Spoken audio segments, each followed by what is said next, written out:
Prinsip kerja alternator.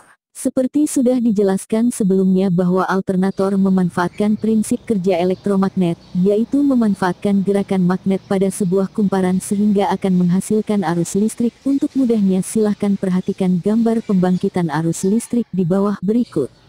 Pada gambar animasi tersebut bisa kita lihat bahwa magnet yang digerakkan di dalam sebuah kumparan bisa menghasilkan arus listrik dan menyebabkan sebuah bohlam lampu bisa menyala.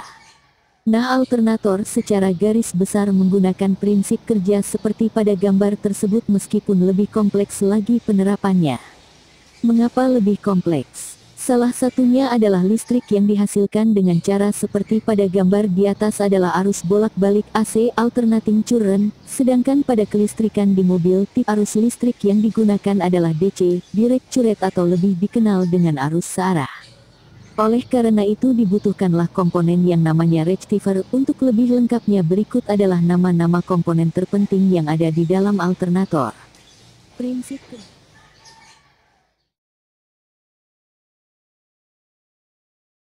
1. Rotor. Rotor di dalam alternator merupakan bagian yang berputar di dalam stator dan berfungsi untuk menghasilkan medan magnet. Di dalam rotor terdapat kumparan rotor coil, yang berfungsi untuk membangkitkan medan magnet. Jika arus listrik dialirkan melalui rotor coil, sebagian dari kutub-kutub magnet pada core terpolarisasi menjadi kutub N, North, dan bagian yang lain terpolarisasi menjadi kutub S, South. Kutub-kutub pada rotor dibentuk seperti kerang dan melengkung sehingga memungkinkan rotor berputar di dalam stator. Beberapa alternator telah dipasang sebuah kipas pendingin yang diletakkan di kedua sisi rotor pada saf yang sama. Fungsinya untuk mencegah tidak berfungsinya pembalikan rectifier akibat naiknya suhu melebihi 150 derajat Celcius. 2. Stator. Stator merupakan kumparan-kumparan tembaga yang disusun sedemikian rupa sehingga rotor bisa berputar di dalamnya.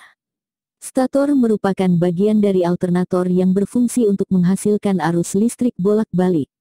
Umumnya, stator mempunyai 3 independent coils yang masing-masing menginduksi suatu elektromotive force M. Ketiga kumparan tembaga tersebut, satu sama lain terpisah 120 derajat sehingga output yang dihasilkan juga terpisah 120 derajat. 3. Rectifier. Arus bolak-balik AC tidak cocok digunakan pada sistem kelistrikan di mobil dan harus dirubah menjadi arus searah. Arus bolak-balik yang diinduksi dalam stator coil dirubah oleh rectifier. Dioda rectifier adalah komponen semikonduktor yang mengalirkan arus ke satu arah meskipun pada tegangan yang kecil tetapi menahan arus yang mengalir dari arah yang berlawanan.